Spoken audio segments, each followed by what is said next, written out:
What is going on, everybody? Welcome to the show. Another Friday, another episode of Why Are We Bullish? And today we have an Unchained Capital takeover. We've got a handful of gentlemen from the Unchained Capital team. We'll do some intros momentarily. It's going to be a good rip. So very excited to have everybody here. Of course, this is live. Anything can happen. So I defer to my friend Bill here. We'll do it live. Okay. No. We'll do it live. Fuck it. Do it live. I'll write it and we'll do it live. And thing sucks. If you have not already, like, subscribe, share, all those things help a ton getting this content in front of more eyeballs. I am Ben with the BTC Sessions. This is your daily session.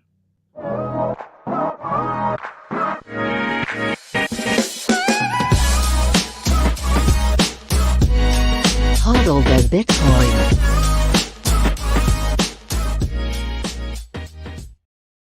Before we bring in our guests, let's take a look at where we are in the market right now.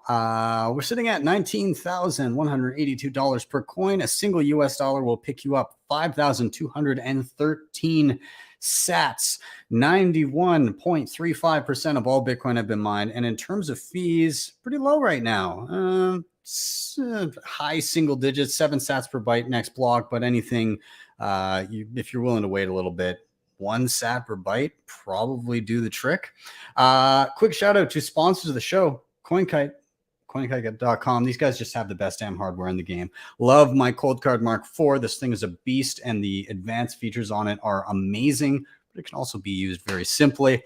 Love my Open Dimes. I'm going to be in Charlotte soon, so there's going to be some more scavenger hunting around for some of these. I'm going to be dropping a few of them around, and my first scavenger hunt with a Sats card. So if you're in the Charlotte area, keep your eyes on Twitter.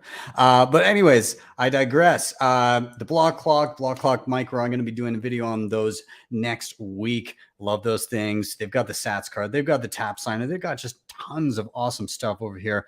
Head to coinkite.com. Use code BTC Sessions for 5% off everything in the store. Shakepay.com if you're in Canada. Easy way to stack sats. E-transfers in and out. No deposit or withdrawal fees. Thin spread. If you sign up with the link down below and purchase your first $100 worth of Bitcoin, you'll get $10 for free. You get the same thing when your friends sign up with your link. And you can then shake your phone every single day for free sats. Use the Sats Back Visa card. All kinds of great stuff happening on Shakepay to earn more Bitcoin. So go check them out. Link is below if you want that $10. LEDN.io, you can use your Bitcoin for a ton of different services. In particular, if you're in a pinch and you need dollars, but you don't want to sell your Bitcoin, you can always deposit, get a loan of dollars to your bank account within 24 hours, pay back those dollars, get back the same amount of sats. They have savings accounts in Bitcoin and USDC with quarterly third-party audits in which you can cryptographically verify your holdings were part of the audit, which is very much needed. They also have their B2X offering, Bitcoin-backed mortgages, all kinds of stuff. Check them out, start.ledn.io/BTC sessions. And if you use that link and sign up and fund your account, you get $10 for free. Bitrefill.com. These guys help me a ton living on Bitcoin. I can pick up any gift card my little heart desires with Bitcoin, both on-chain and via the Lightning Network. You earn sats back as you shop. You earn more sats back with the referral program. You can top up your phone. You can top up Lightning channels. And if you're in the States, you can actually pay your bills and get on a Bitcoin standard. So check them out. Links are down below. And finally, if you're backing up any important Bitcoin wallet, get it in solid steel, friends. Paper doesn't cut it, in my opinion. You don't have to be worried about fire damage, water damage, all that crap. This is how I back up my important Bitcoin wallets, BillFodl, over at privacypros.io. Yeah, check them out. /BTC sessions. You get a little kickback at checkout. With that, enough of my rambling. Let's get the gentleman in here. We've got Tyler. We've got the mysterious shaded gentleman that I shall not name yet. And then we've got Sahil. So, gentlemen, welcome to the show. Thank you so much for being here. Let's do a quick round of intros. I usually say, who are you and what do you do? But we all know that you guys are from the Unchained team, but maybe you can elaborate a little bit on what you do for the team. So let's start with Tyler. Can you give yourself a little intro? Yeah, of course. I love the Bill clip too at the very beginning. That was gold. I guess I should say that was Bitcoin. But my name is Tyler Campbell. I'm a VP of Concierge at Unchained Capital. Work alongside both Sahil and Phil, but mostly Phil with the concierge onboarding side of the business, getting folks all set up with Bitcoin private keys and multi-sig so they can secure their generational wealth and also make use of other financial services we offer. Awesome, man. Well, glad to have you. And we met over tacos in Miami at Tequiza. Shout out to John, who owns the restaurant. It was an excellent choice for your staff party. Sahil, good to see you, man. Yeah, good to see you, man. Sahil, I'm a product designer on the Unchained team, primarily working on self-custody, vaults, that kind of stuff. Also co-host of the Austin Bitcoin Design Club. So if you're in Austin, come through. Awesome, man. Well, glad to have you on the show. And maybe we'll bump one more down to Phil. I'm really happy that you made this happen because I used your used your avatar and you committed to recreating that image. So maybe give yourself an intro, man. Well, Ben, thanks so much for having me back on the show. I'm Phil Geiger. I'm the managing director of Unchained's Concierge Services, and I've been so bullish about Bitcoin this week that my laser eyes have just been going crazy. So I've been having to wear these glasses the past few days. I'm hoping that I'll be able to take them off without blinding everyone. But you know, it's Formula One week here in Austin. It's the kickoff of my mountain bike race series, so I'm incredibly bullish on Bitcoin right now. I'm gonna try to remove these glasses. Hopefully, I don't blind or kill anyone with laser eyes. All right, we're good. Like they were saying, I was worried you were gonna like X-Men Cyclops us or something. So my camera went out. Yeah. Well, guys, I'm super happy to have you all. People watching, if you're unfamiliar, this is Why Are We Bullish? And pretty simple premise to the show. Each one of us has a reason, topic that we're currently excited about in Bitcoin. And on this show, we go by the 3 R's, really easy flow. Somebody's going to drop their reason for being bullish. Then all together, we're going to riff on that reason. And then finally, we're going to rotate until everybody gets a turn to talk about why they're bullish this week, or, well, I mean, whatever time frame you choose. So I'm going to get the ball rolling here. I'm going to get us started. And so the reason I'm feeling bullish this week is Bitcoin's circular economies. And I've spoken about this before, but I'm particularly bullish on this right now for a couple of reasons. And I've mentioned this in previous shows, but I feel the early pushes on Bitcoin merchant adoption were maybe the method of attack was maybe a little bit misplaced. And what I mean is, in the early days, everybody's like, oh, we need more merchant adoption. We need everybody accepting Bitcoin. But in pushing so hard for that, you got people accepting Bitcoin that they didn't give a shit about Bitcoin. They saw it as a marketing shtick. Oh, I'm going to accept Bitcoin, and then for some reason, there's going to be a bunch of people kicking in my door to buy all my stuff. But they didn't want the Bitcoin. They were instantly converting and dumping it. And there was no, like, in a lot of cases, there was no like real benefit for them in particular to accept it, because they were typically like companies in Western nations that it was pretty frictionless for them already. And then they had the added friction of converting out of it. So it was just kind of a misplaced effort. What I think we're seeing now is different. I think you're seeing people gravitating towards the good money. People are accepting Bitcoin because they want Bitcoin.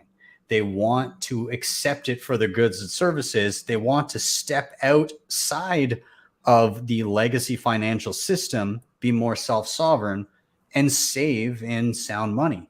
And so I'm seeing a totally different approach. And I'm also seeing us being more ready, because the last push, kind of 2014, 15, 16, in and around there, I mean, we were just going into kind of the block size wars and the scaling issues that were going to come up inevitably.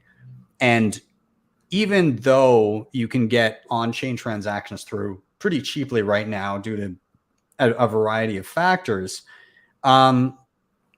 inevitably there will be a need to not be doing everything on-chain, obviously.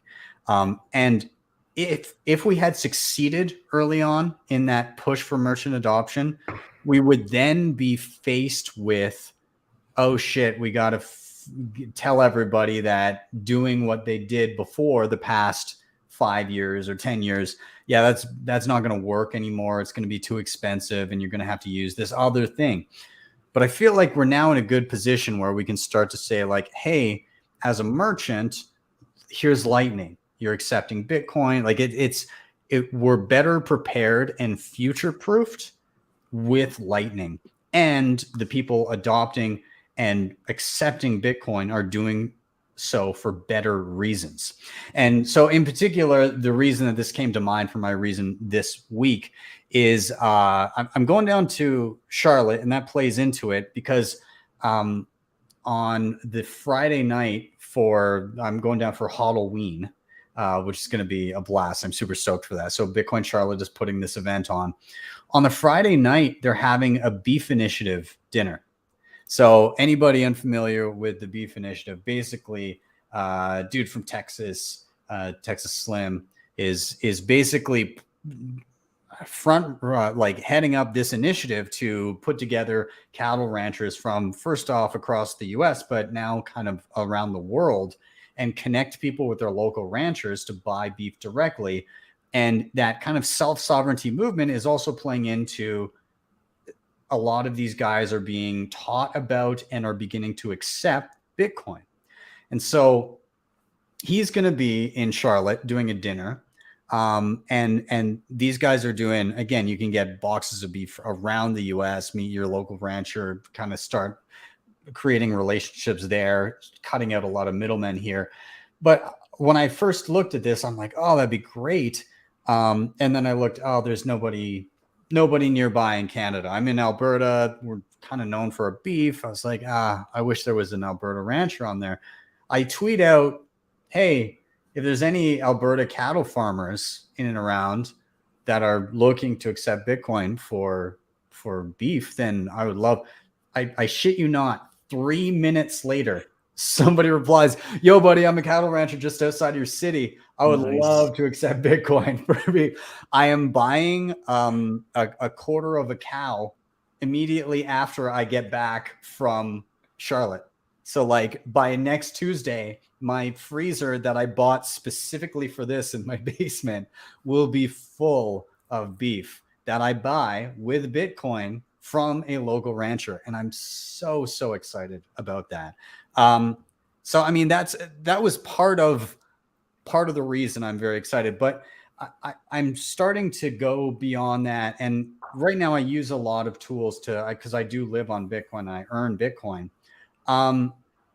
One of the things I'm trying to focus on is to find more local resources and goods and services that I can connect to and directly purchase stuff with Bitcoin because those people want Bitcoin. And so in Charlotte, I'm doing a presentation, I'm opening up, doing the opening talk, but I hope to encourage a lot of people there to link up and start asking each other, well, what do you do? Do you have a business? Like, would you accept Bitcoin for that? You're at a Bitcoin meetup. It might be a good time to mutually kind of find people where, we can transact together. We can create a relationship together. The other thing that I'm doing as soon as I get back is in my city in Calgary. I'm going to be hitting this meetup, YYC Bitcoin. It's been going for a long time. It's awesome. I should hit it much more often, but I'm going with the mindset of purposely trying to find people at the meetup and do exactly what I just described. What do you do? What do you run a business? What kind of services or goods do you offer? And obviously, do you accept Bitcoin? If not, why not? And can we change that? Because I genuinely want to find I want to become more self-sovereign in the way that I can't be disrupted by traditional payment rails. I've already gone pretty far down that mindset and that line, but I think dealing locally with people that I'm creating individual relationships with and paying with self-sovereign money can just really bump it to the next level. So that's why I'm bullish. That's why I'm excited. And I'm curious to hear your guys' thoughts on this topic, your experiences thus far, what you think's needed, where you think we're going. So I'll just open it up. Whoever wants to dive in first.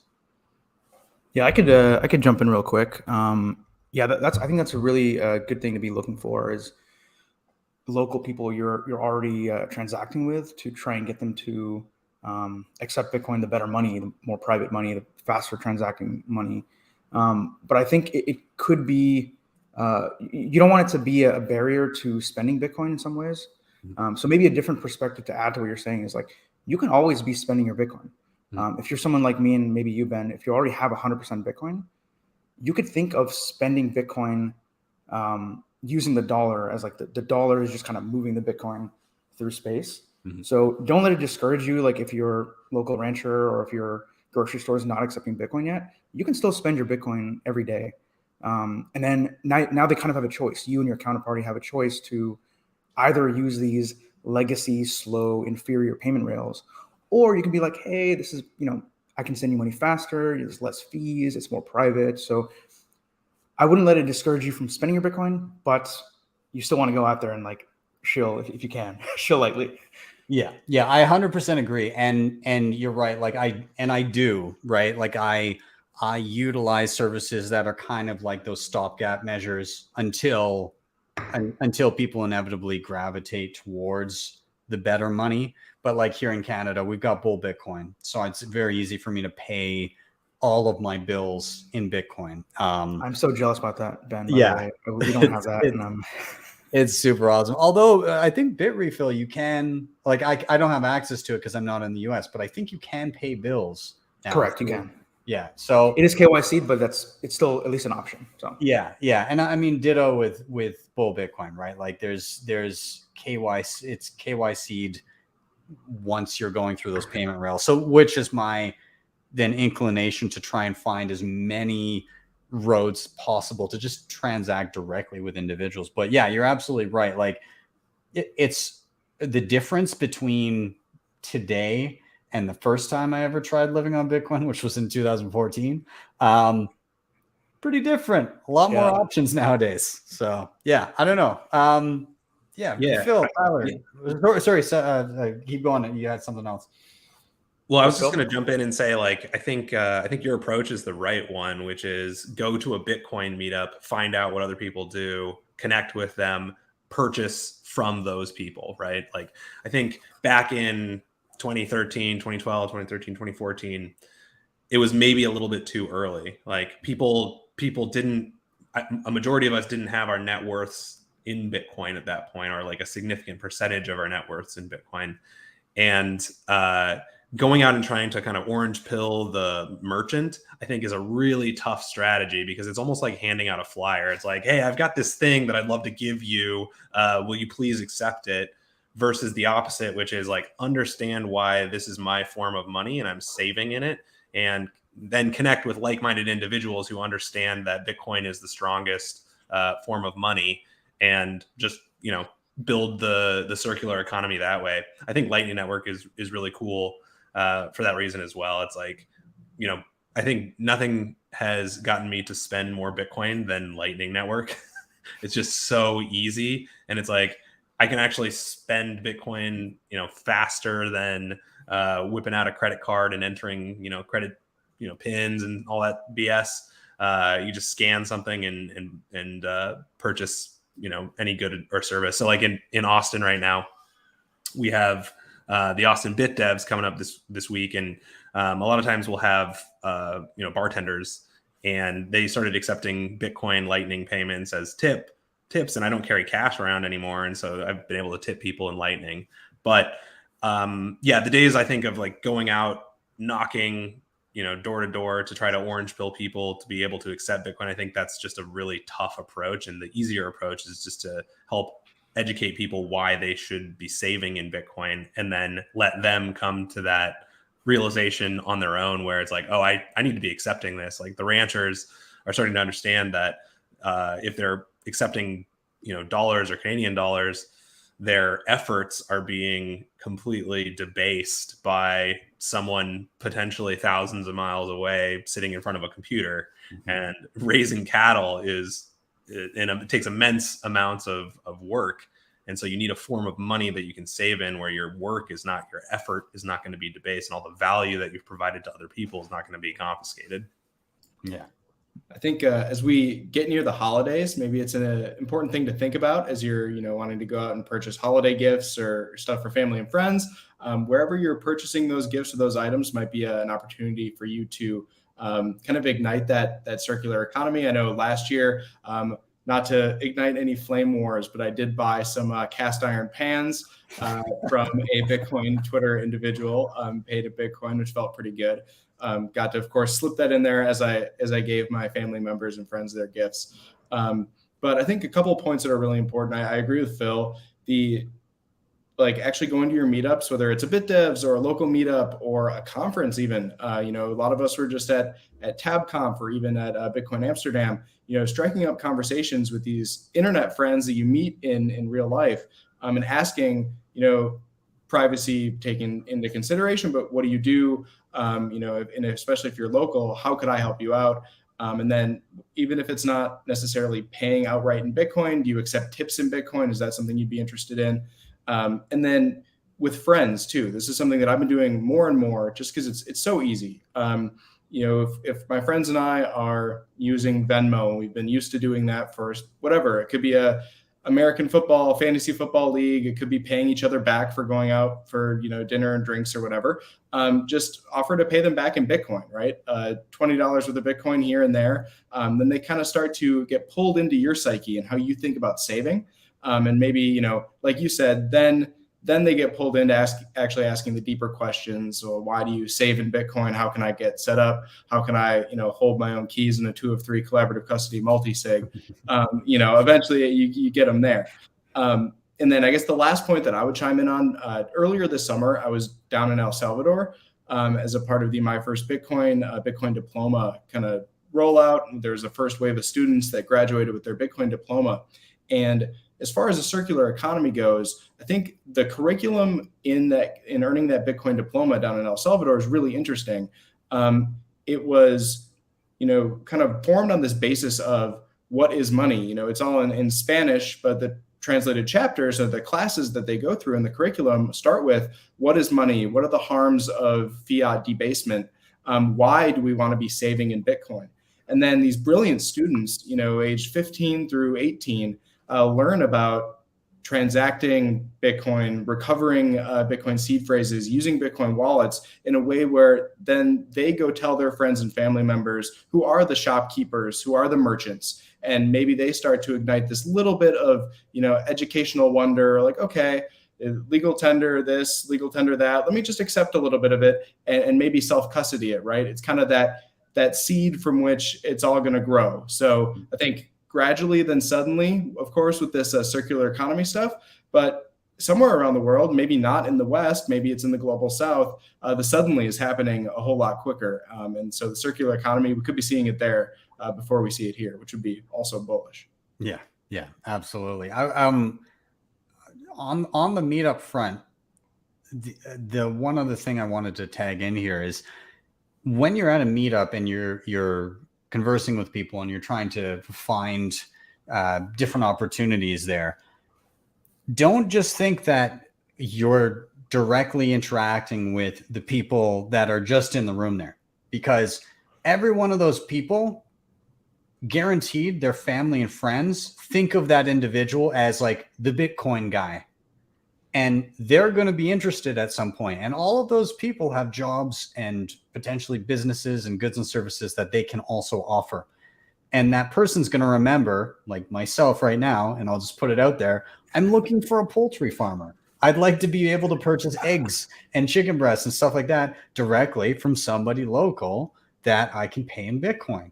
And so I'm literally going to this meetup next Tuesday with the intention of, at the very least, planting seeds with everybody there that will think, oh, I know a chicken farmer actually, maybe that would be interested, or down the line might be interested. So like all of those things I think are it's important to at least speak about it so that people, so you plant those seeds and people will recall later on and say, hey, that guy will probably pay you in Bitcoin for that thing. He was actively looking for it. So yeah, go out, chat, find people that are like-minded and find ways to interact with each other.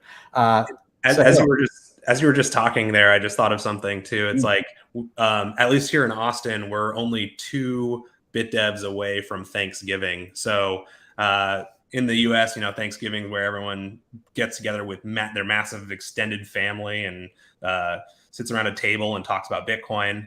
And so, yeah, we want to make sure we have, like, at your local meetups, you have 2 more opportunities to really give those folks the orange pill, or equip them with the orange pills that they can take home for Thanksgiving.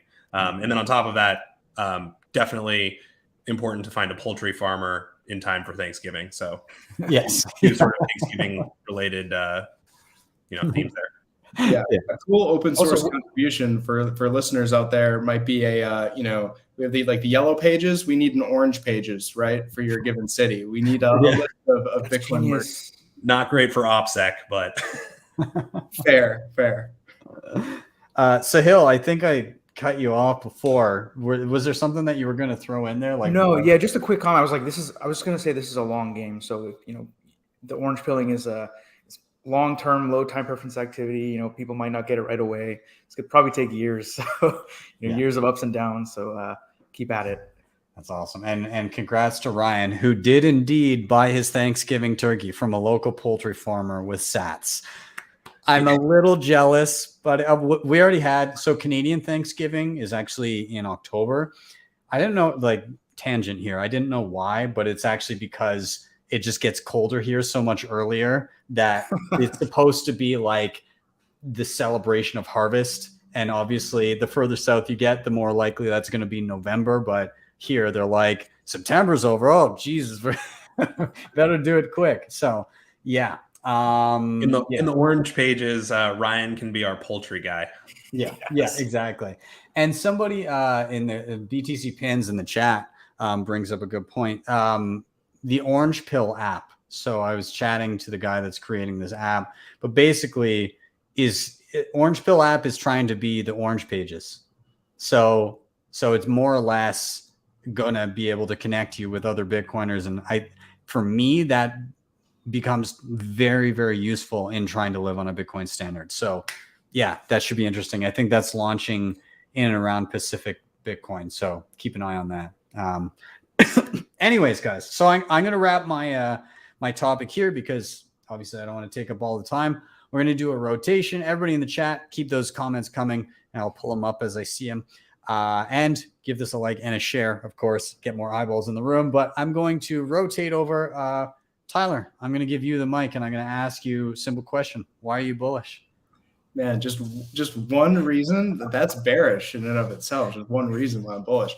No, I'm bullish this week, and this week probably in particular on this topic coming out of TabConf and seeing everything that was going down in Bitcoin Amsterdam. I'm bullish on educational opportunities for aspiring Bitcoin contributors, and language is selected there quite carefully. Not just engineers, but also marketers or designers, or individuals who might not know the differences between Python and C++, but everybody else, because we're at this point now where there's not only local meetups, which we've all been discussing. There's also regional bit devs. There's conferences. There's workshops. There's some stuff like TabConf that took place recently. There's also these kind of educational efforts, like Summer of Bitcoin was something that I recently kind of learn more about, summerofbitcoin.org, I believe, is where you can find it. It's similar to like a chain code residency, sort of what I believe. There was a Summer of Bitcoin 2022 where university students were kind of exposed to Bitcoin in different form or fashion, whether it's engineering or design related efforts. So Base 58 is another like incredible example of this. Like there are resources now where if you're an engineer or you're a product person, you're a designer, there's resources where you can go and network with individuals, learn about this stuff, and contribute your talents to the Bitcoin industry, right? Like the same time while we're building this parallel economic system, we're also kind of building like this parallel like recruitment engine for people who we want working on Bitcoin. If you are a talented individual coming out of university or even high school, and you are infatuated with Bitcoin and you want to learn more, you're no longer going to angel list or cold emailing founders on Product Hunt. You have now all of these opportunities to go and possibly locally network with people. So I'm really bullish on that. When I was in Atlanta for TabConf, I attended the Atlanta BitDevs, and the beginning portion of the BitDevs was actually hosted by, they had some individuals who went through the Summer of Bitcoin course or the Summer of Bitcoin kind of 2022 cohort. And it was pretty inspiring to like hear about their experiences, how passionate these young individuals are. There was a young woman up there who was like 17 years old. She hadn't graduated high school yet, but she was already into the design space in the Bitcoin world. It was just really, really cool to hear about. So bullish on that. And yeah, would love to hear Phil and Sahil's and yours opinions as well, Ben. Yeah, I man. guess. You Oh, go ahead. You go ahead. I was just going to say, in a similar vein, like, shout out to Gloria Zhao. I mean, she came out of nowhere, I believe from school. I could be wrong. And just kind of rocket ship up, like literally contributing to Bitcoin Core.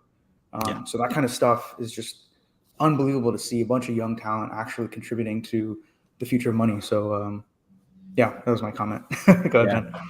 I wanted to show one other thing that you shared, Tyler, prior to the show that I thought was kind of cool because I went and played with it. But it's the trybitcoin.satsy.dev. Oh yeah, I was going through like my Rolodex of like what I wanted to mention, but like something like this, right? Like you can learn the technical aspects of Bitcoin because there was a brilliant engineer in the space put this together in an open source way, all in the name of education. So super, super cool. Shout out to Stacy. Yeah, it's pretty wild. Like seeing, I just generated a public and private key like that. It just kind of shows you some of the commands and what's going on in the background. Also, don't use those public and private keys, everybody, because everybody now knows them. But nonetheless, it shows you a little bit of the background of what's actually happening when you're using a Bitcoin wallet, which is super awesome. So yeah, go try it. Trybitcoin.satsy.dev, SATSIE.dev. Anyways, I thought that was really cool. But Phil, comments?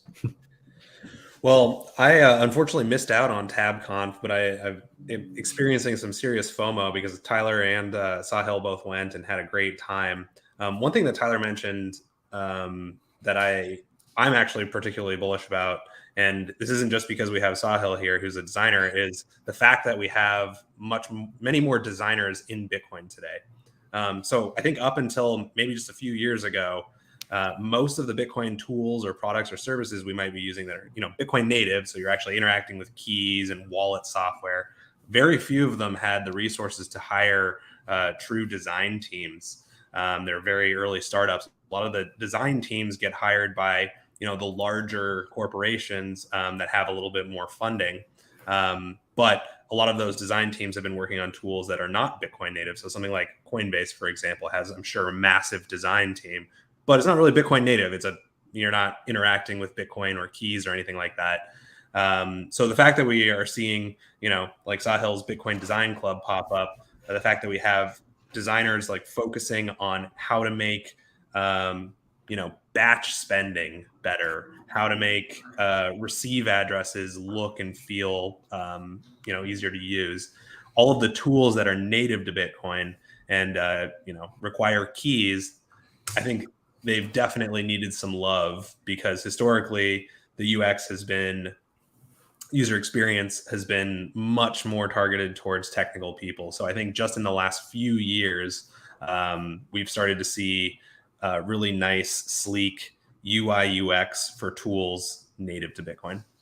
Yeah, just to add to what you said, Phil, I think a big part of that. So part of that too is tools like Coinbase. They're basically fintech products, right? You're not really using Bitcoin. But part of it, I believe, is also a lot of designers. I would say most designers that are into the crypto world today are mostly interested in other crypto products. They're into Ethereum and all Solana and all this kind of stuff. But we're starting to see a lot more of them slowly migrate towards Bitcoin. And I think once that happens, like, we're just getting started. Like, it's going to explode. And all these tools we use, like Sparrow and a bunch of these tools are gonna start feeling a lot more polished and a lot more user friendly. So. Yeah, I was thinking about this the other day with regards to design, working closely with Sahil, talking about this stuff. It's almost kind of like, the past, I don't even want to say 10 years because, at 2012, like, tools were so limited. So maybe even the past 5 to 7 years been very Bitcoin native. You can think about it like left brain Bitcoin design, right? And maybe where we're headed now is this more right brain Bitcoin design where it's creative, it's user flows, it's does the user feel confident navigating this? What can we abstract away? I think it's really, really cool. Yeah, I can definitely attest to things are looking and feeling a lot better with a lot of different interfaces because holy shit, guys. it was interesting early on. I mean, and it's funny because now I do gravitate towards the techie stuff, but like when you first dive in and there's no options for things that are polished and look nice and are easy to use, you just kind of have to deal with it. And now you can get to even something simple like Moon Wallet, singular balance for both Lightning and on-chain. I mean, that had not been done prior, right? It's an intuitive thing to include, but it just wasn't there because maybe, I don't know why, there just wasn't focus on making it happen. Also, the technical back end to that is probably a little difficult, but we're seeing things develop in a way where it's very, very nice to deal with. Things like Nunchuck Wallet are starting to look nicer on the side of being able to interact with multiple devices, and Lily Wallet is actually another very pre-looking interface when dealing with your hardware. I think there's a lot of great developments. There's a lot of great interfaces that are beginning to get to the point where maybe they're not as intuitive as like the average, oh, I have an iPhone and I have an app, kind of simplistic, my grandma can do it type interface. But they're getting to the point where your average person who has a smartphone and has grown up with one isn't going to be super confused by it. They'll have a pretty decent knowledge base just in being able to set up a wallet for the first time and back up their keys. I think it's getting to that point where it's not nearly as scary as it used to be. Yeah, I think it's important to remember that, aside from this group, like the small group of Bitcoiners we think about Bitcoin 24/7, 100% of the time, like whether you're an activist, like a dissident type person, or you run a business, or you're just saving Bitcoin, most of these people aren't, and they shouldn't have to think about Bitcoin 24/7. Like they do their job, they provide value in the world, and then they save money in the form of Bitcoin, and that's it. So a lot of these experiences should be designed that way. And of course, there will be tools for power users like us, but I love the increasing number of tools that are designed for the everyday person. Yeah. And I just think about it like Bitcoin today, we're still in a lot of ways like laying the infrastructure, right? There's still layer one enhancements that are coming out like Taproot, layer two, the Lightning Network. It's becoming more and more functional and it's growing. I think it just surpassed 5,000 Bitcoin on Lightning Network. It's growing rapidly, but we're still very much in the infrastructure phase, and we're building something real in Bitcoin. A lot of the crypto companies or shit coins out there, they don't have a real product. They have fool's gold, or they have snake oil that they're trying to sell you. And the way that you sell snake oil to somebody is by putting pretty packaging on it. So a lot of time goes into marketing or UI UX design, or hiding the fact that it's snake oil. So it's just very different, right? I think Bitcoin had to go through this evolution where, you know, we're laying the sewer lines, right? We're paving the roads. We're you know, making a tunnel through a massive mountain right now. That's where Bitcoin's at. We're doing something real, but it just takes time, and it has started to pay off. Like, I'm definitely starting to notice it with all the products that are coming out. Yeah, absolutely. Tyler, did you have any other you wanted to throw in on the topic, or Sahil? I think just like back to original reason why I was bullish, open source, or I guess educational opportunities for individuals looking to contribute. I can't overstate the power of networking, right? It's so powerful, right? And I'm not talking about connect with me on LinkedIn. I'm talking about shake hands, meet at a meetup, talk to individuals. It ties back to the circular economy that you were talking about, Ben. Like, talk to individuals, ask what they do. If you're looking to kind of work in the space, or see what you can do, not even work in the space, but see what you can do to provide, just maybe it's a cool project like Satsy's project, something like that. Just ask around. The help is there, and networking is so powerful. It's how I found my way to Unchained, was through networking. So yeah, just want to leave it on that note, at least for my particular why I'm bullish portion. That's awesome. Yeah. Hit your meetups, people. They're important. You can get a lot out of them. So great. Well, let's do a little rotation. Everybody in the chat, keep them coming. Kyle says, happy Wednesday, freaks. Wednesday Wob. Anyways, so we're going to do a quick rotation. I'm going to jump to Sahil. So, dude, why are you bullish? All right. Yeah, kind of like Tyler, I literally made a list, and there was so many of these that are probably going to overflow to, maybe next time. But one thing I saw, what's up? Said bullish. I'm bullish on Simon's list. Yeah, it was really hard to narrow this down. But I will say one thing that got me insanely excited, I cannot contain it, was I think it's called Keeper. I'm pretty sure it's called Keeper. I don't think it's fully out yet. But it's a plan, I believe, from the Hexa Wallet team. I think, Ben, if you're pulling it up, I think it's Keeper _ on Twitter or something like that. But the Hexa Wallet team, I believe they started with a sort of non-standard style of Shamir secret sharing, quote unquote, multi-sig wallet, or it was using a lot of non-standard stuff to build that kind of multi-party wallet. And I believe this is their transition towards more of a standard multi-sig wallet with standardized tools. And it's mobile based. You can, in the video, there's a couple more videos on their Twitter, but you can use your cold card NFC. You can use QR signing devices. I believe Ledger has Bluetooth, may or may not want to use that. But the point is, this is so exciting to me. And you might think this is weird. We work at Unchained. It's like we kind of have one of those products. But the cool part is the interoperability between all these kind of products, because they're using standards, means that you're not locked into any one of these products. You're not locked into Unchained's vault, right? If Unchained's providing a valuable service, you'll use Unchained. If not, you'll find something else.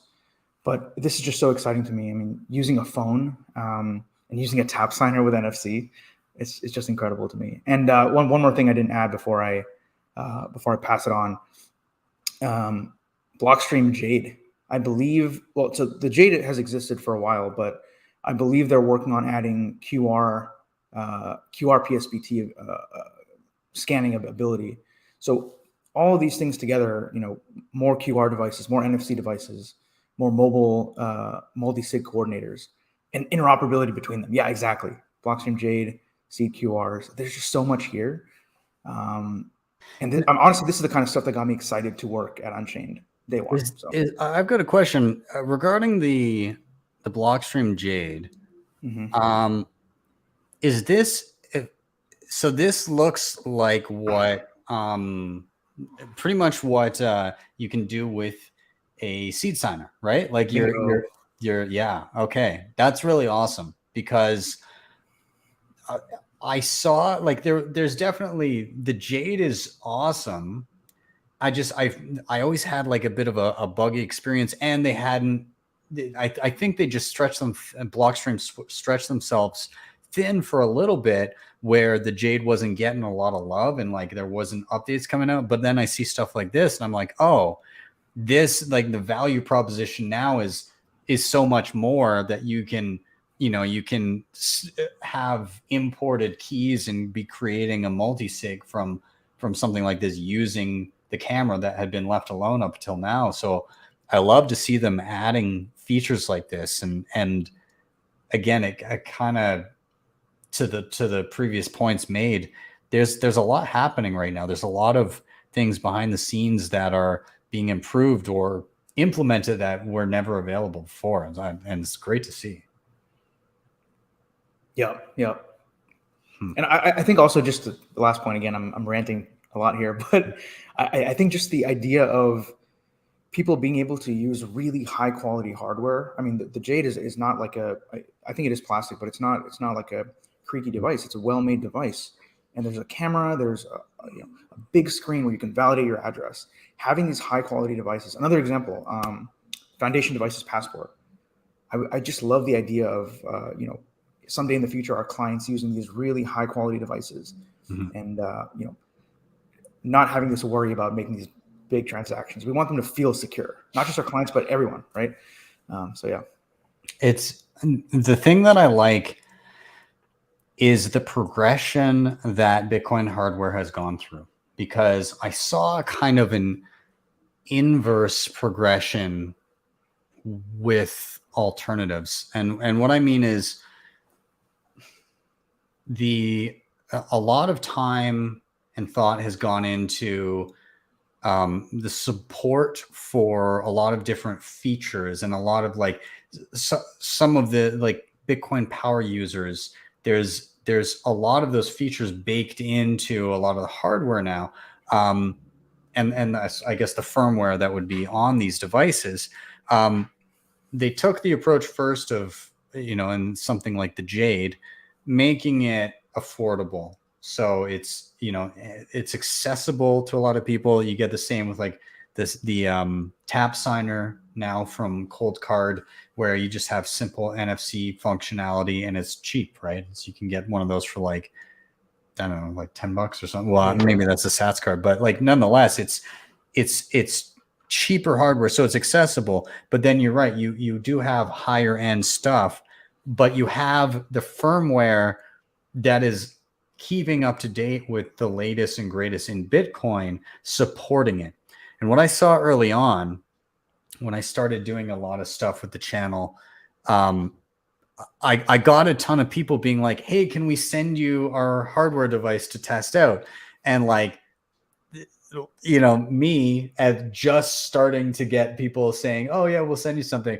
I literally said yes to everything. And then I'm sitting on a mountain of shitty devices. And I'm like, oh no, what have I done? And I would pick these things up and like either the build quality was shit and the interface and like the support for everything was shit, or in some instances, the build quality was beautiful and it was such a high-end device, but maybe not open source. It would still be rocking like a legacy address. It wouldn't have support for multi-sig. It wouldn't have support for like all of these important integral things that you want with Bitcoin. And you want to be like, especially if you're spending a lot of money on a high-end device, you want it to do all of the things you can do with hardware. You don't want to be going, why does my address start with a 1? Like, you guys don't even have SegWit support. Are you fucking kidding me? So like, I think the trajectory that we're on here is nice because like across the board, I'm seeing, you've got your mainstays that have been around for a long time. Obviously, Ledger and Trezor are going to have like kind of the latest with Bitcoin because they have the teams to be able to keep that shit up to date. But then you've got like the companies that are focusing on Bitcoin only.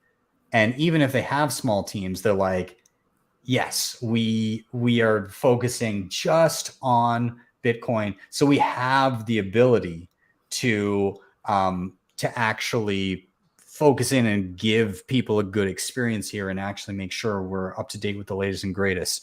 And then you can pick your flavor, what kind of device, what kind of interface do you like? And the other last thing that I'll chime in here is the support is not just on the hardware and firmware side, but the support is on the software side that you use it with too. Because how many great wallets like Sparrow and Spectre and Nunchuck and Lily and Blue Wallet, and the support across the board for a lot of these Bitcoin only options is there. And you're seeing like, oh, I've got this wallet. I wonder what it works with. Like everything. And it's not across the board yet, but it's headed that direction.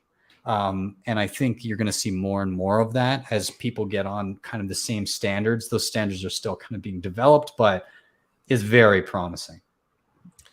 Yeah, there's two upgrades that Trezor and Ledger put out in the past few months that make me actually more bullish on them. So for a while, I think both of those companies were going kind of the broad crypto. They were trying to add as many cryptos as they possibly could to meet demand. And like, I get it. There's a lot of cryptos out there. A lot of people want to use hardware wallets to secure them. But a few months ago, Trezor added a Bitcoin only firmware option, which I think is an extremely smart move, because if you're securing, not all cryptos are the same. In fact, there's Bitcoin, and then there's significantly less secure cryptocurrencies, which is all other ones. So if you're securing multiple different cryptos on a single or with a single device, you're opening up your Bitcoin to a broad attack surface. So going Bitcoin only by Trezor was a huge improvement, I think, in their offering, and something that we now recommend our clients go with when they're setting up their Trezors. Mm-hmm. Now, Ledger, they for a while, I would say, were kind of behind the times in terms of Bitcoin functionality and firmware. And then I think it was also about the same time as Trezor released their Bitcoin only firmware, Ledger released their Bitcoin 2.0 app, which opens the door for some really cool functionality that has yet to be written, but functionality specifically regarding how the device works in multi-signature. So for a long time, Ledger was very far behind the other devices, the other popular devices when it comes to multi-signature functionality. And with the recent firmware update, they're a step closer. They're still not caught up all the way, but just seeing them invest in that new Bitcoin 2.0 app, I want to give them props for that, because that was like a really big improvement over the previous firmware. Yeah, I agree. The other thing I'd like to mention on the Trezor and Ledger side of things. So in regards to connecting to your own node. So I'll say with a lot of these other options we've been talking about, whether it be Cold Card and Tap Signer and all that stuff, or the Jade, or I don't know, Foundation or Seed Signer, and like all of these other options, Bitbox even, you can use them with other interfaces, and you can do that with the Trezor and the Ledger. But I do like the trend of things like the Cold Card and the Passport and the Seed Signer, where you never have to interact with a proprietary app if you don't want to. I think that's an important thing to support. I love that you can use those other ones, after the fact, but you still need to use their interface to upgrade, to do really anything, to kind of get started, to set up the device initially. And and that can kind of be seen as like a central point of failure. There's a couple things here, but I really enjoy that, being able to utilize these devices, set them up with alternatives. I will give props to Trezor and Ledger for adding into their proprietary apps the ability to connect to your own node. Caveat: Trezor's works pretty well. Ledger, you got to fix your shit, man. It doesn't. I like stupidly. So I made an update video for the Umbral, and I went through like, how to connect to your node in various ways. And one of them I used Ledger Live. I was like, you can connect through Ledger Live. I went through the initial steps of like where to get the info to connect within Ledger Live. And it kind of got to the point where it was like, it's connected now. And then you had to plug in your device and do other things. And I just kind of left it there. And then I got a few comments being like, that's not the part that everybody's getting screwed on. There's some weird, you need to download like an extra program and have it running in the background in order to give Ledger Live the ability to connect to your node. And it does not work. I've tried it on Linux. I've tried it on Mac. I don't have a Windows computer. I'm not going to buy a Windows computer to try and see if it's broken there too. Nonetheless, Ledger, you gotta figure that shit out, because like it shouldn't be that complicated. It should just be put in your credentials and it just works. So hopefully, I'll give them props for starting to go down that path. But hopefully it gets a bit more attention and it's a breeze in a short period of time. But anyways, I'll leave it there. I'll leave it to you guys for any more comments. I don't know if Tyler, Phil, Sahil, if you have any other things you want to add to this particular line of topics.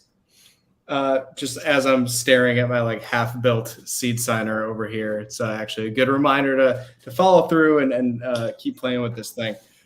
But I did a workshop with some colleagues from Unchained, Trey Sellers and Justine Harper at TabConf, and part of that was demoing a multi-sig, DIY multi-sig, and Sparrow, and it was kind of cool. I had that thought where it's like I plugged a cold card Mark IV into a wall outlet, generated my seed phrase, and I was able to use a micro SD card, air-gapped, to share an XPub with Sparrow, which is an open source software. Like this is crazy, and it's here right now.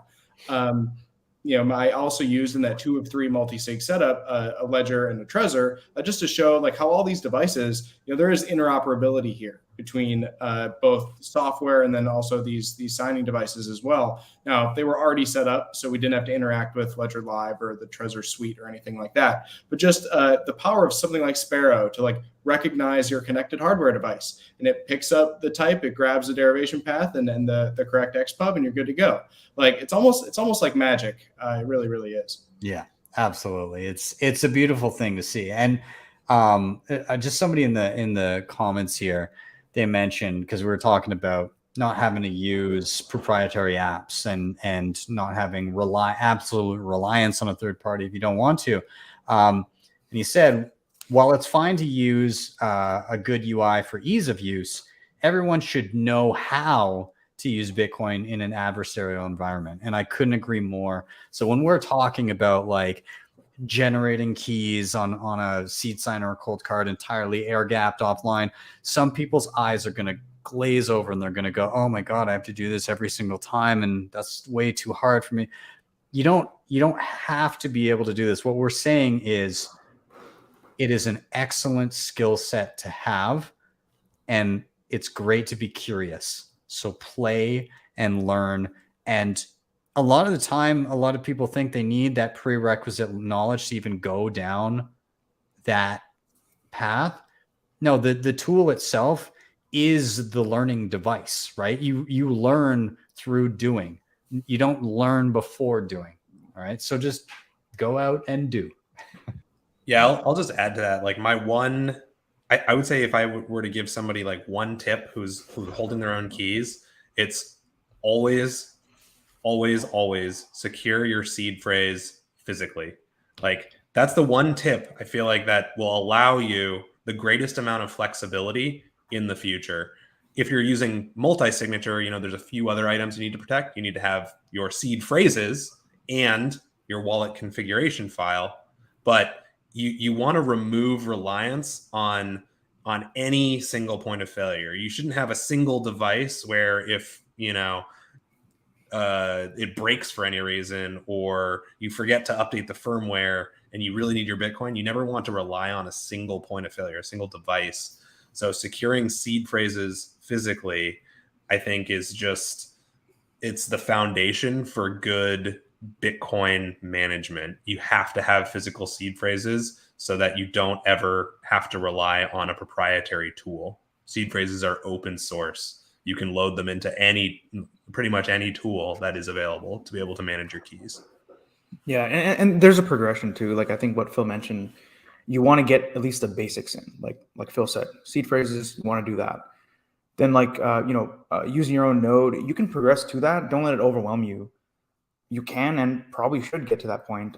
You can run up a Sparrow and pull in your Unchained vault into Sparrow and validate with your own full node. So you can do that stuff, but don't let it scare you from buying Bitcoin. Yeah, Phil went off mute to say physically secured seed phrases. I was about to do the same thing. Also, not everyone, but a lot of people learn by doing, and by buying a Trezor cold card, by buying one and setting it up, it's not like your life savings immediately get transferred to it, right? So you can set it up. These devices can be, reset. In the case of a cold card, you do want to make sure you know your PIN that you set initially.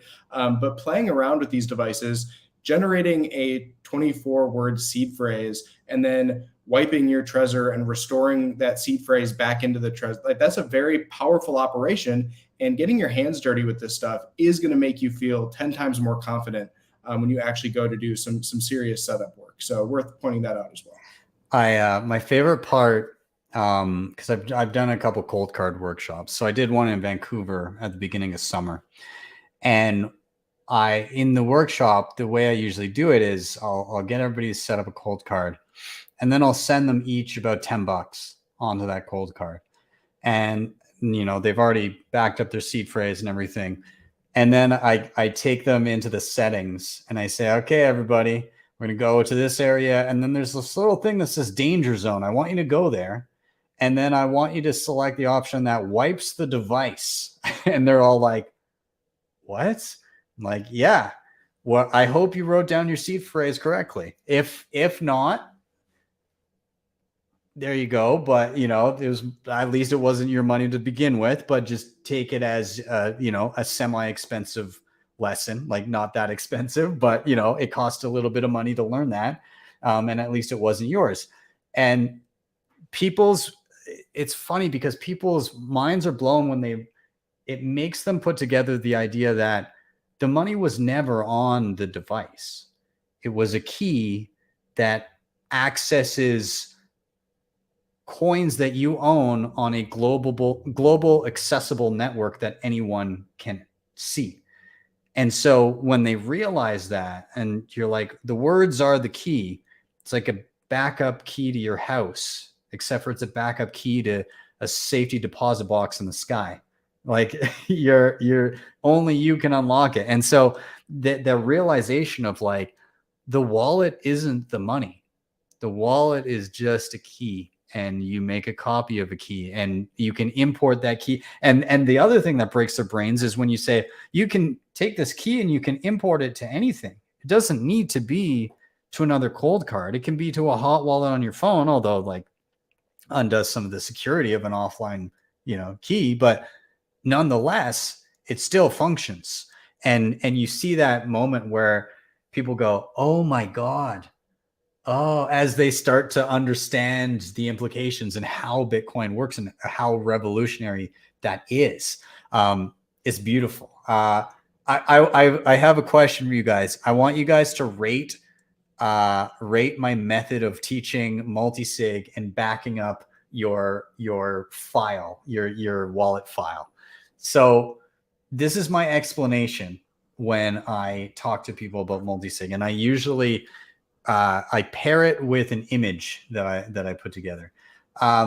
So I always say that each, and I think Phil is frozen in time, but that's okay. His laser eyes fried his computer or something. But I always say that basically what you're doing is you're creating a digital vault that requires multiple keys to open. So maybe you have 3 keys and it requires 2 of them. And from each one of those keys, you actually take a tiny bit of information that helps you form a map to your vault. So all of those keys, a little bit of information from each can take you to your vault. Now you might only have a couple of your keys, but you still have that map. You still have that file. And so you can find your vault and you only need 2 of the keys. However, if you lose the map to your vault and you lose the entirety of one of the keys, then you don't know where your vault is. So even though you've got enough to open it, you don't know where to find it and your funds are inaccessible. And so I usually pair it with this image. So I say, here's your keys. You got 3 keys and you got a backup of each key. And in the background, they pulled information from each key. So this ledger and the backup of it is this part of the map. This treasure and the backup of it is this part of the map. This cold card and the backup of it is this part of the map. And you need, if you lose the map, you need at least one of the 2 things on each part of the map to redraw it. So that's usually my explanation. How do you rate me? Is that acceptable? Is that Unchained acceptable? I'd give it 5 out of 5 bulls. I do. Yeah. The treasure map analogy is I think a really strong way to frame it. Right when I first joined Unchained, that's how Phil kind of framed it. And I've learned to talk about it with clients like that.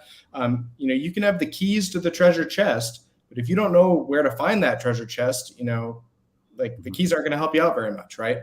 And so it is really, really important. The thing that I would add to maybe make that 6 out of 5 bulls is a recommendation on how to store that wallet configuration file, which, you really want to be thinking critically about what that exposes and what it doesn't expose. So it's okay to download that file from your given, wallet coordinator or interface.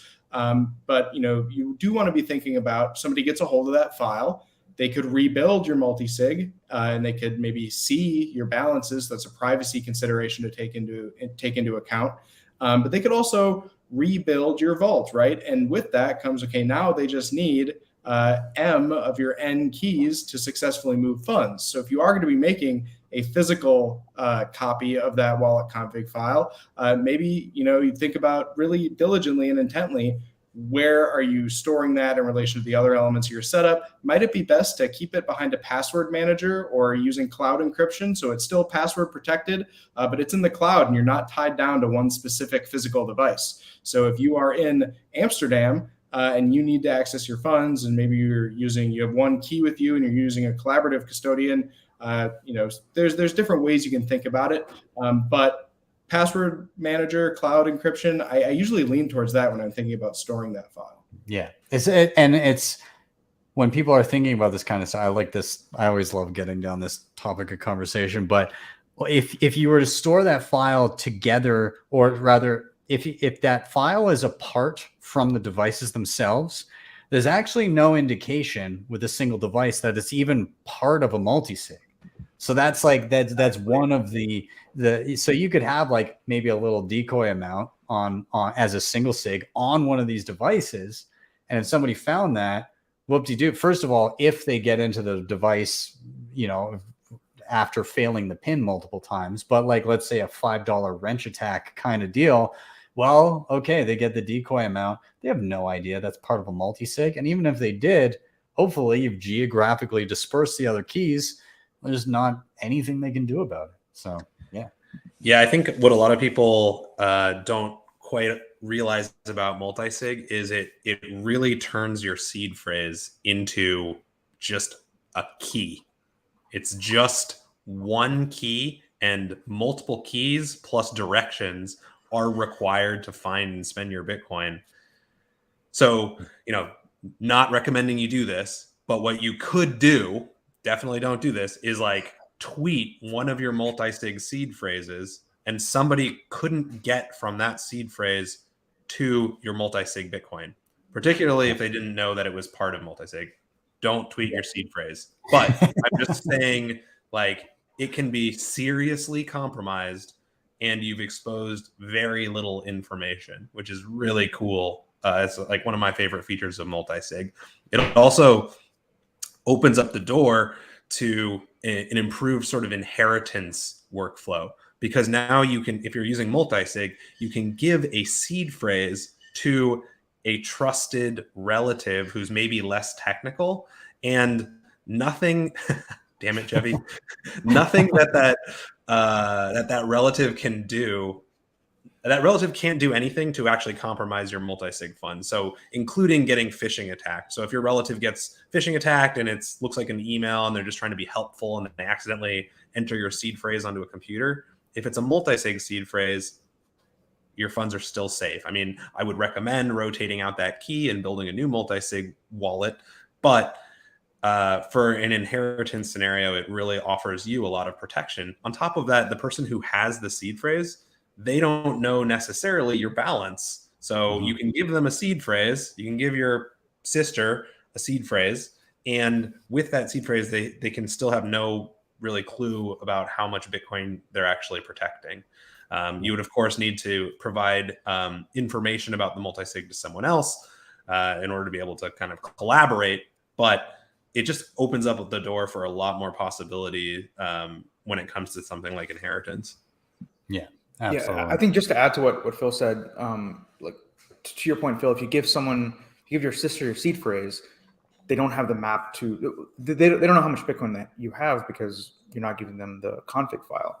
But to Tyler's point, in terms of where do you want to store that map to find the vault, just to build on the analogy a little bit, I'm sure it breaks down at some point, but that vault that's stored somewhere securely, it's almost like a see-through vault, right? Because if you have the map to find the vault and you see it, you know exactly how much is in there. So you want to make sure you store that map safely, because if someone has the map, they essentially know how much Bitcoin you have. So you could put it, with your seed phrases, you could give it to someone, but then, they would essentially be able to look through the vault.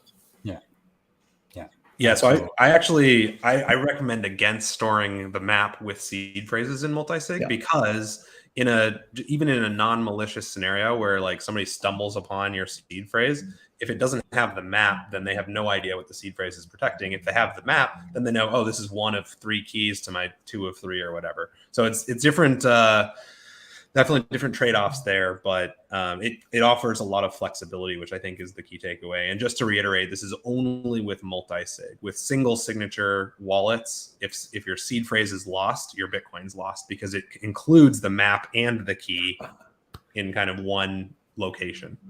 Yeah, absolutely.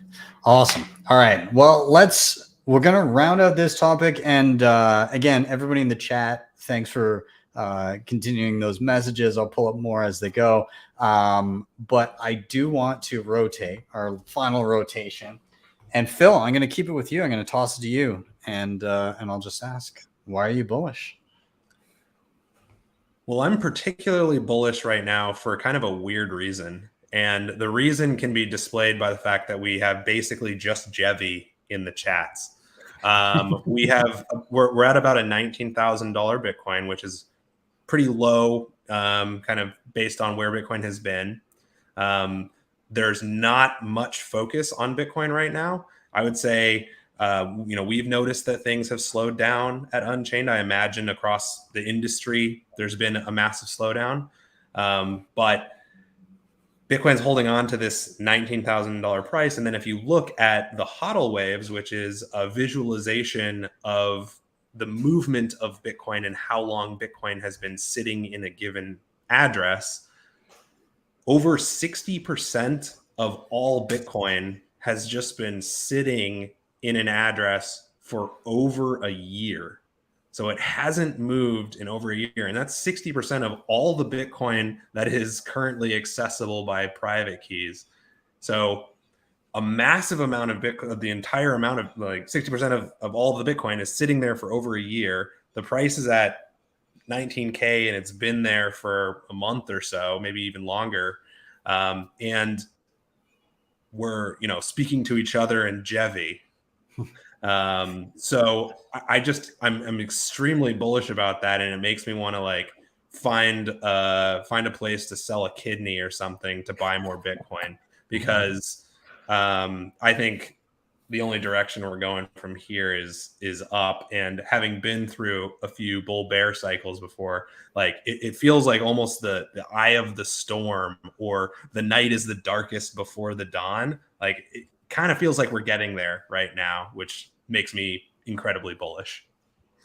I mean, it kind of attests to the fact that, once again, all the price movement happens on the edges, right? Like, because there's so many people that they're just sitting on their Bitcoin. Like, yes, I have Bitcoin savings, but I also live on Bitcoin. So yeah, there's a lot of transactional stuff that's happening outside of my savings. So like some of my Bitcoin, or some of that Bitcoin that of that 60%, right? That shit's not moving. It's sitting there. But there's tiny little transactional movements that are happening on the fringes, and just because a small portion of Bitcoin is actively liquid and there happen to be more sellers on that fringe in that small percentage of Bitcoin, it doesn't mean that all of those other people have begun to dump their Bitcoin. They're holding it, they're saving it. And so it can take very little movement in one direction or the other to move the price up and down significantly when you're looking at that kind of fringe of Bitcoin users that are transacting and purchasing and selling and moving on, in some cases more emotion than deep thought.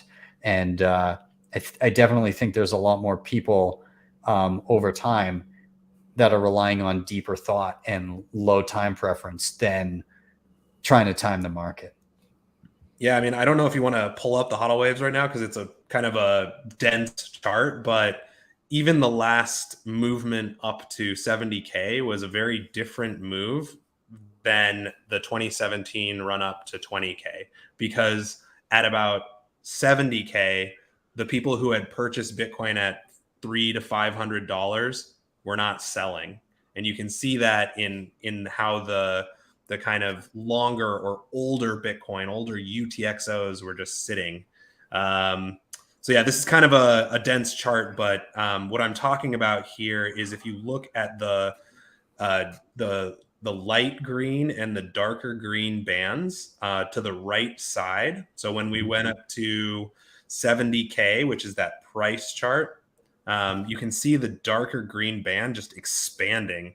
And that represents Bitcoin that's been sitting for 3 to 5 years. So that Bitcoin, again, was purchased at a price of like $400 and was not moved.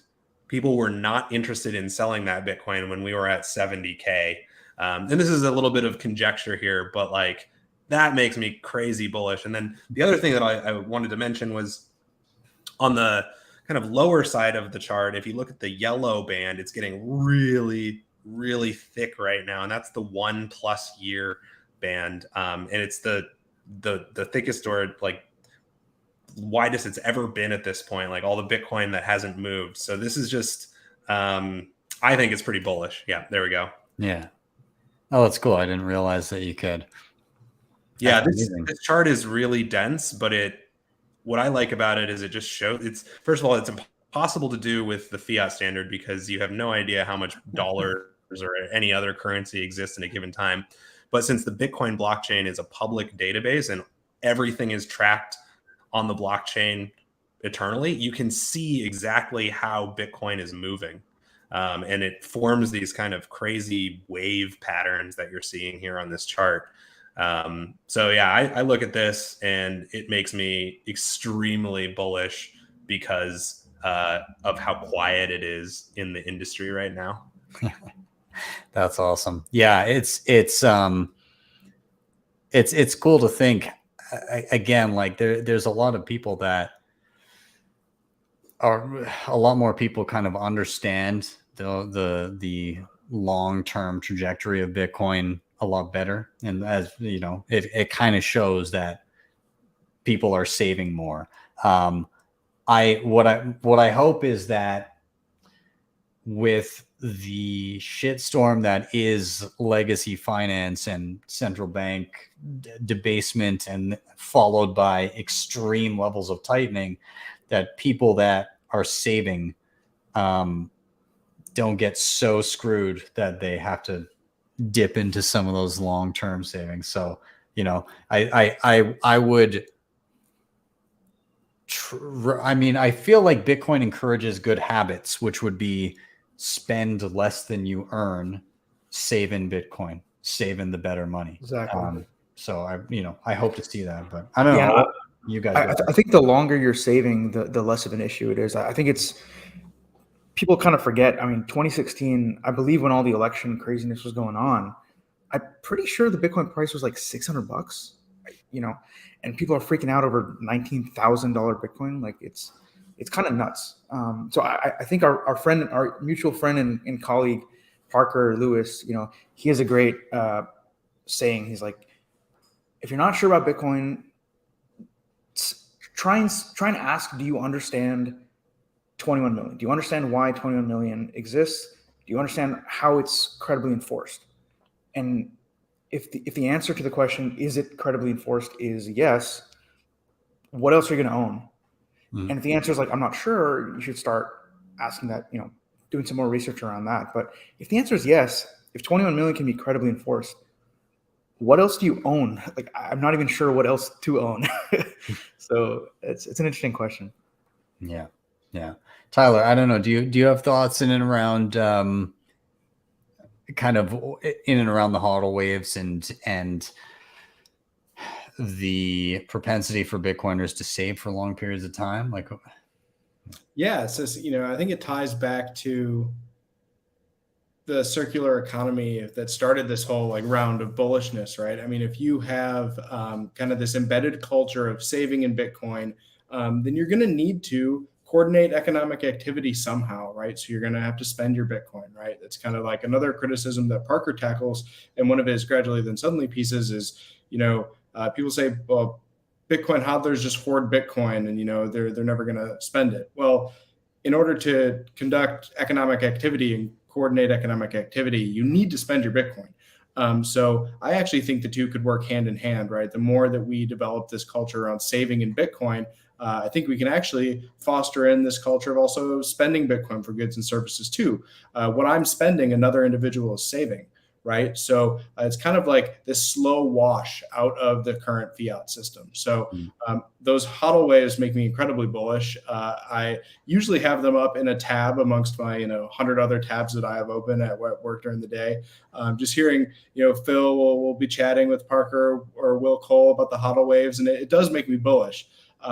So, I'm incredibly bullish on that, bullish on Bitcoin saving, living on zero, everything that Sahil's about as well. Yeah, it's fantastic. And I do encourage listeners, if you saw that screen share and you want to go check out the HODL waves, definitely do so. Throw it to Google, go to the Unchained site and look at the HODL waves. It's pretty awesome stuff. Yeah, absolutely. Yeah. I love stuff like that. And it's, to Phil's point, it's really cool to see an open monetary network that you can actually audit and actually see what's going on and get a much better understanding of how things are working and moving. While at the same time, if you choose to, preserving your own privacy. So it's the most and least transparent at the same time if you want it to be. So it's fantastic. Gentlemen, I'm going to start to round it out here now. At the end of the show, I always like to do a couple of things. So I'll do a quick round of any final thoughts, anything you want to mention before we round it here. But also, I'm going to give you guys a little challenge. And the challenge will be to give a recommendation of really anything that you found helpful in your Bitcoin journey. Now, this could be it could be content. It could be like a book, an article, a video, a podcast, But it can also be a website. It could be a device. It could be an app. It could be really anything that you think is worth somebody's time to take a peek at. So what I'd like to recommend is I like to recommend people dive into learning just the tiniest little bit of command line. And so the reason I say that is I'm really enjoying, I'm just starting to kind of dive into that realm. So I picked up a cheap laptop, like an old ThinkPad, and put Linux on it. And I've just been going through a few series, like free courses on YouTube of like navigating Linux and how to use it. And I think it's given me a greater appreciation of what goes into everything that happens in the background on our computers, and also what goes into building applications. I'm doing a little bit of dabbling in Python for the first time, just to kind of see, okay, how do you make a computer do something? And I find it super interesting. I think it's really cool, and it gives you kind of a greater appreciation for everything. So the guy that I've been kind of looking at his, I'm looking at his YouTube videos, learning from him.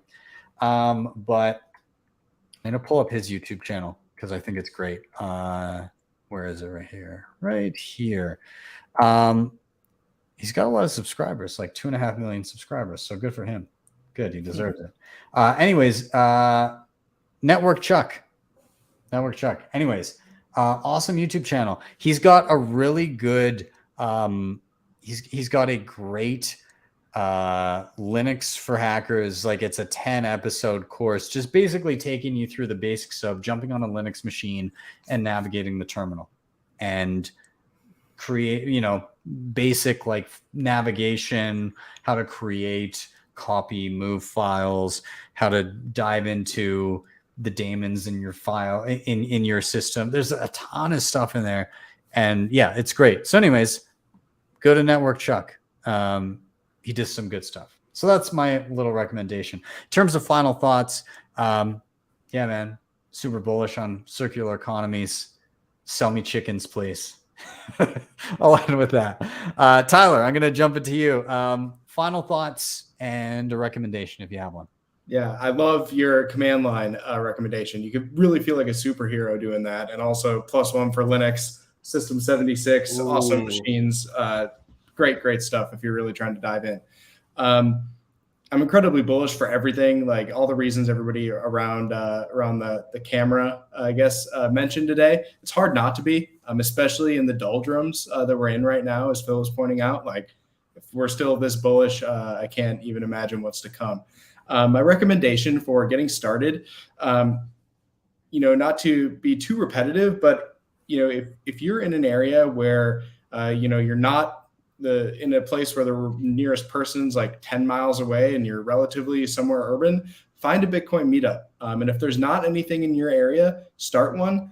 The most impactful thing for me in starting my Bitcoin journey was actually just outside of buying Bitcoin, buying my first hardware wallet, was actually going and talking about it with people face to face. Twitter's great and it's one thing, but being able to have a beer at a brewery and talk about Bitcoin with somebody really can like change the course of how you think about things or how you discover new tools too. So my advice or tip to get started would be, find a local meetup. And again, if there's not one, start one. Do the best you can to promote it. That's awesome. Love it. Yeah. Go again. Go to your local meetup.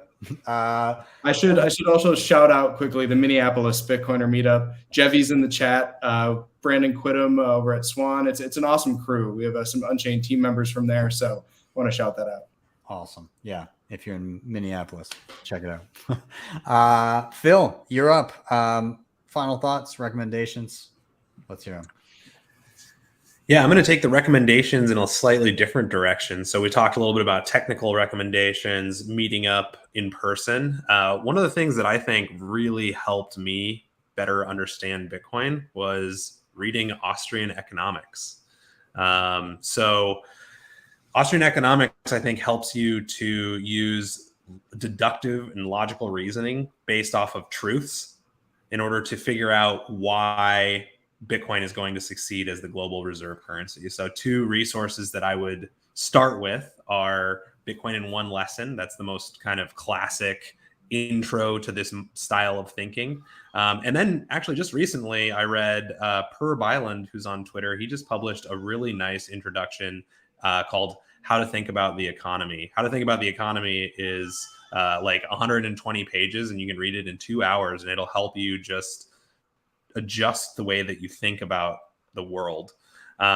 Beyond that, I think the ethics of money production helps a lot in understanding the pitfalls of the fiat system and what we're really up against, because it talks through kind of the ethical problems with printing money and how we got there and how immoral where we're at is. Like, you see, it kind of walks you through the different layers of the immorality that's just kind of introduced into the money system over time. So maybe a little bit of a curveball, but I'm going to shill Mises and the gang and go Austrian economics this evening. Awesome. You said Bitcoin in One Lesson. Did you mean economics in One Lesson? Economics in One Lesson, yes. Bitcoin in One Lesson is a great presentation that Parker Lewis put together. But yes, Economics in One Lesson by Henry Hazlitt. Yeah, I really enjoyed this one, and it's not a long read either. It is literally one lesson, but he just reiterates it in a different way every single chapter. That's right. And then How to Think About the Economy is it talks through a few more aspects. It's more of a broader introduction, but also very consumable, very easy to read, and read it on an airplane or read it before bed. But yeah, it's a great introduction and just changes the way that you think about the world. Awesome. I love it. All right, Sahil, you're up. Awesome. Final thoughts and recommendations. Yeah, my recommendation, recently I've been playing around a lot with RoboSats. Yes. It's a no KYC Lightning based peer-to-peer exchange to buy and sell Bitcoin, and it's all over Tor. And actually, Ben, your video helped me out a lot. So shout out to you. I've watched like pretty much all your tutorials. Even just as a product person, you need to be involved with like what are all the products on the market. And I just love your videos. So first of all, shout out to you. And RoboSats is incredible. It's really fun to use, honestly. It's very low friction.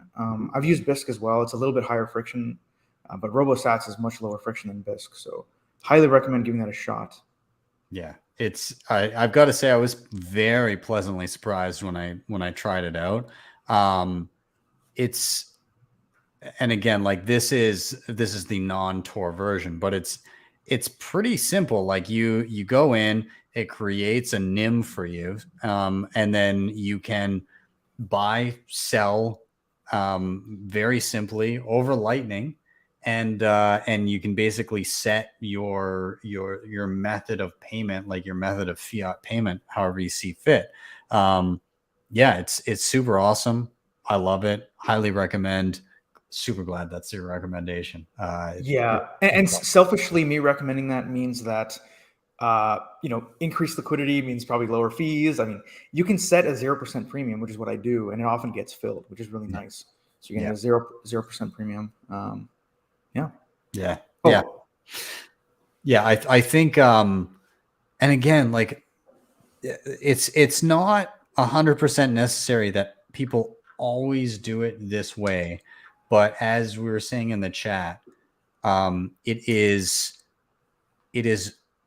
excellent to know how to use Bitcoin in an adversarial environment, because then you're prepared for anything. If things go sideways and all of a sudden you can't use your typical on-ramps for some reason, or off-ramps for some reason, well, now you know how to continue to use Bitcoin and continue to be self-sovereign regardless of the circumstances. So I think that's fantastic. Go ahead. Oh, I'll just final thoughts if you wanted me to do that now. Yeah.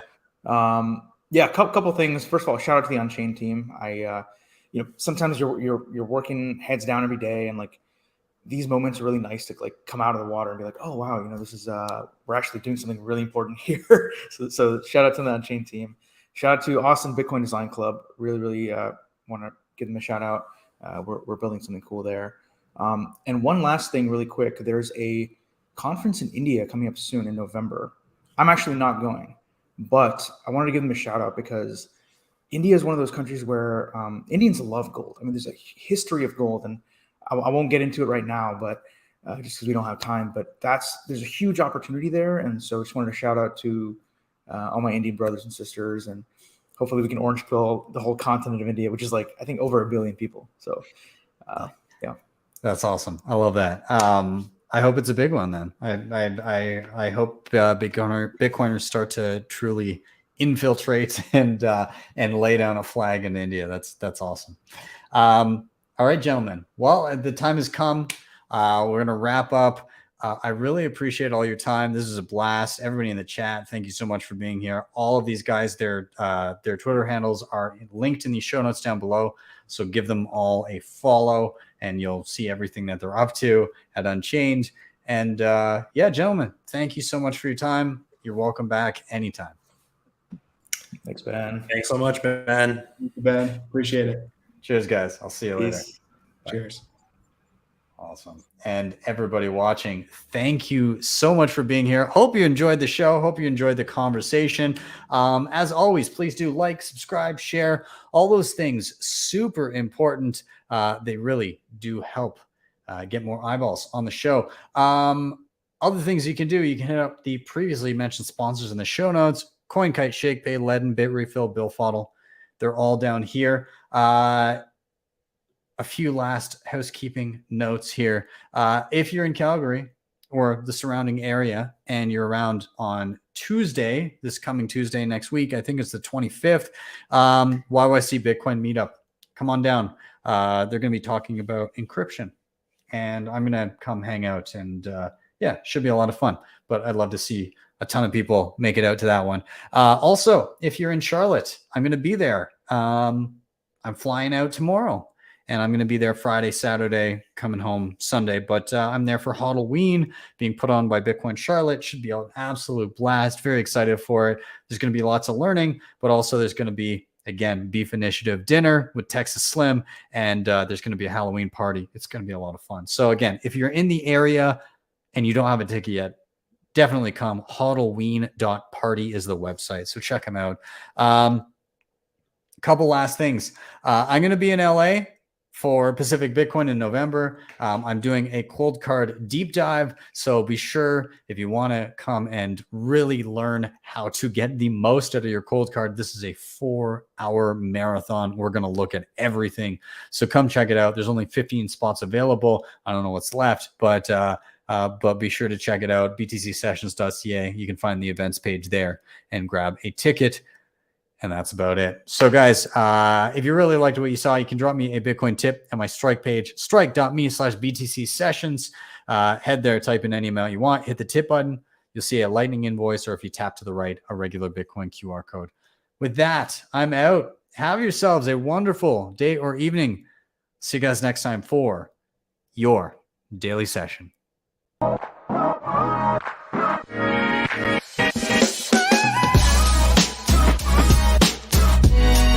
HODL the Bitcoin.